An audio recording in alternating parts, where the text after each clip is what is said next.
दिंडोरी अपघात प्रकरणी विहीर मालक राजेंद्र राजे यांच्यावर सदोष मनुष्यवधाचा गुन्हा दाखल झालाय।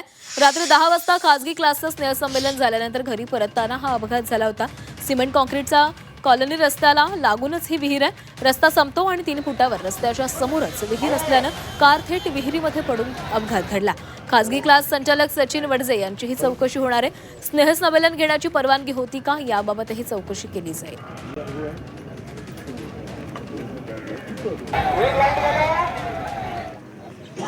दिंडोरीतील अपघात प्रकरणी मृतांच्या वारसांना मदतीची घोषणा करण्यात आलेली आहे। मृतांच्या वारसांना सरकारकडून 5 लाखांची मदत जाहीर करण्यात आली आहे। मंत्री गिरीश महाजन, मंत्री नरहरी झिरवाळ यांनी घटनास्थळाची पाहणी केली। रस्त्याच्या मधोमध विहीर उभारणं ही निष्काळजीपणा असल्याचं महाजनांनी म्हटलेलं आहे। ही विहीर तत्काळ बुजवण्याचे आदेश दिल्याची माहिती त्यांनी दिली आहे। तर मंत्री आणि स्थानिक आमदार नरहरी झिरवाळ यांनीही घटनास्थळाला भेट दिली। यावेळी स्थानिकांनी झिरवाळ यांना घेराव घालत सवाल केले।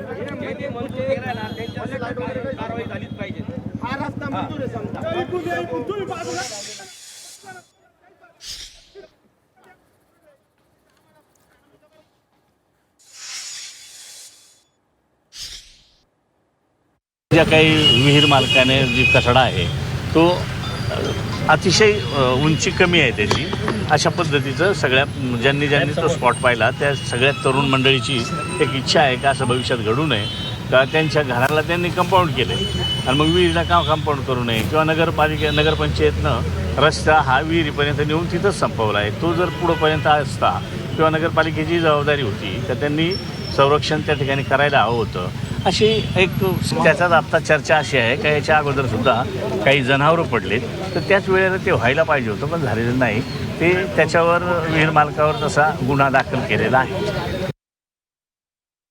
या केसमध्ये जो नेग्लिजन्सचा जो केस आहे ते पोलीस विभागाने तक्रार घेऊन ते नेग्लिजन्सचं केस बुक करण्यात आलेलं आहे। याच्यामध्ये असलेला जो कॉम्पन्सेशन आहे ते आपलं मोटर ॲक्सिडेंट क्लेम्स ट्रायब्युनलच्या माध्यमातून याच्यामध्ये कॉम्पन्सेशनच्या प्रक्रिया होणार आहे आणि अशा घटना घडू नये याच्यासाठी याची नेमकी लेआउट कधी मंजूर झाली, रस्ता कसा मंजूर झाला आणि विहीर म्हणजे असताना या लेआउट या त्या विहीरला कव्हर करण्यात कसा नाही आला, या गोष्टीची तपास करण्यासाठी नगरपालिका आणि टाउन प्लॅनिंग विभागाला सूचना देण्यात आलेली आहे।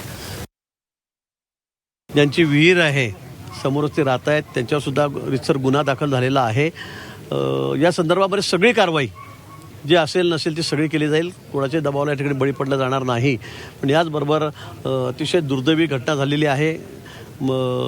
साधारण कुटुंबातले सगळे आहेत, त्यामुळे मुख्यमंत्री महोदयांची मी आत्ताच आपल्यासमोर बोललेलो आहे आणि त्यांनी प्रत्येक जे कुटुंबीय आहेत सगळे मृत आहेत त्यांच्या नातेवाईकांना 5-5 लाख रुपये देण्याची घोषणा, मदत देण्याची घोषणा या ठिकाणी केलेली आहे।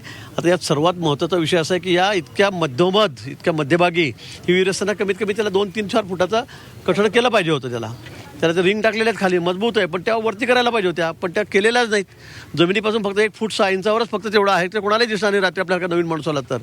मला वाटतं ते केलं पाहिजे होतं, दुर्दैव केलं नाही। पण आता सगळ्या गावकऱ्यांची मागणी आहेत, ग्रामस्थांची मागणी आहेत की ती विहीर बंद करा आणि अशी जर विहीर इथे राहिली तर मला वाटतं परत कोणीतरी येऊन त्याच्यामध्ये धडकेल, कधी धडकू शकतं, अशी मधोमध ही विहीर आहे। त्यामुळे तो निर्णय आम्ही या ठिकाणी घेतलेला आहे।